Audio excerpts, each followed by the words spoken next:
आज आपण बनवणार आहोत वालाची आमटी। तर त्यासाठी या ठिकाणी मी वाल स्वच्छ करून घेतलेला आहे। तर आता आपण रेसिपीला सुरुवात करूया।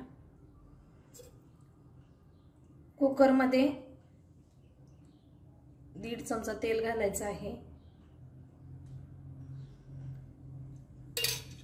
तेल गरम झालेलं आहे, त्यामध्ये आपण टाकणार आहोत अर्धा चमचा मोहरी। छान तडतडली की त्यामध्ये अर्धा चमचा जिरे टाकायचे आहे आणि त्यानंतर त्यामध्ये आपण टाकणार आहोत एक कांदा।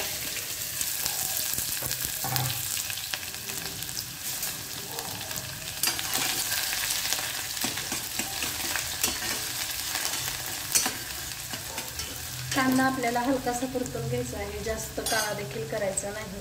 त्यामध्ये आपण टाकणार आहोत आता चवीपुरतं मीठ,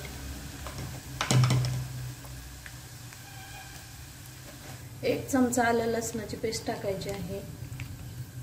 आलं लसूण ठेचून देखील टाकू शकता, परंतु या ठिकाणी मी 1 चमचा आलं लसणाची पेस्ट ऍड केलेली आहे। कांदा छान परतलेला आहे, तर त्यामध्ये आता आपण मसाले टाकून घेऊया। ही भाजी मी आज कुकर मध्ये बनवते, त्यामुळे झटपट होणार आहे। अर्धा चमचा हळद,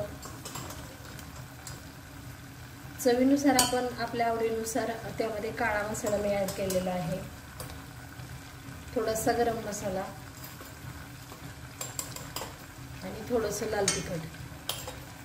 आता हे मसाले तेलामध्ये छान परतून घ्यायचे आहेत। थोडीशी आपण त्यामध्ये कोथिंबीर टाकणार आहोत। फोडणीमध्ये जर कोथिंबीर टाकली तर भाजीची जी चव आहे ती दुप्पट होते आणि चव छान लागते। आता आपण त्यामध्ये ऍड करणार आहोत वाल आता आपण छान परतून घेऊया मसाल्यांमध्ये। 1-2 मिनिटे असाच आपण परतून घेऊया।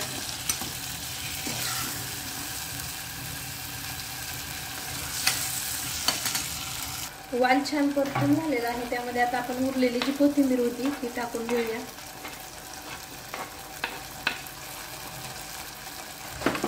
आणि हे थोडंसं मिक्स करून घ्यायचं आहे। जेवढ्या प्रमाणामध्ये भाजी हवी आहे तेवढ्याच प्रमाणामध्ये आपण यामध्ये पाणी टाकायचं आहे, कारण कुकरमध्ये पाणी आटलं जात नाही। तर या ठिकाणी मी आता 1 ग्लास पाणी ऍड करते। या पद्धतीने जर तुम्ही वालाची भाजी केली किंवा ही आमटी बनवली तर खूप छान आणि एकदम अशी झटपट बनणारी ही रेसिपी आहे।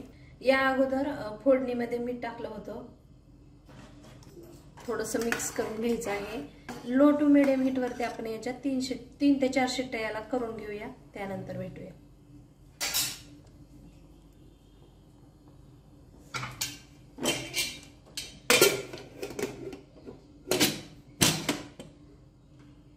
या ठिकाणी आपली वालाची आमटी रेडी झालेली आहे। तुम्ही पाहू शकता एकदम छान त्याला तरी देखील आलेली आहे।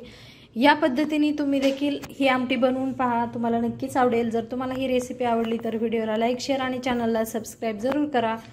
पुन्हा भेटू अशाच एका छानशा रेसिपी सोबत, तोपर्यंत बाय बाय।